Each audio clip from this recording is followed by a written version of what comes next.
গভীর রাত, চারপাশ যখন নিঝুম নিস্তব্ধতায় ডুবে যায়, ঠিক তখনই শুরু হয় এক অদ্ভুত আর রহস্যময় আয়োজন।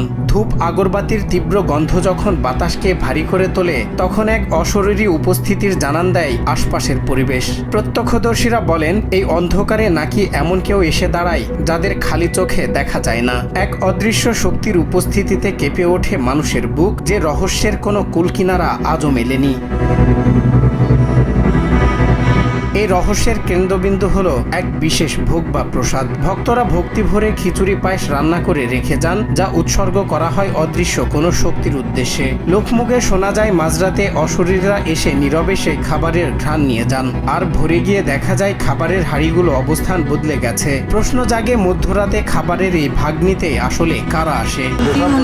কিছু জিনিস আসাল দেবতা পালতু করিম ফকির অনেক পাগল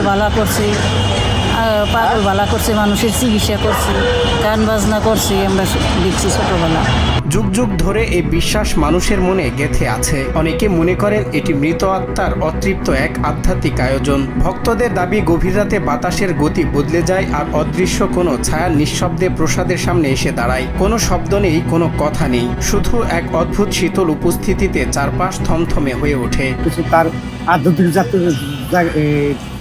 জিনিস ছিল, ওই জিনিসের বছরে সে মাঝে মাঝে সে খাওয়ান দিত। ওই জিনিসটা আমরা মুরব্বীরা বলছি যে তার কিছু ওই যে জিনি বলতো, কেউ বলতো ভূত, এই এক একজন এক এক কথা বলতো, ওই হিসাবে অদ্ভুত এই ঘটনাটি প্রতি বছর ঘটে ঢাকার আশুলিয়া ডেন্ডাবর মধ্যপাড়া এলাকায়। সেখানে বসে করিম ফকিরের ওরস বা মেলা।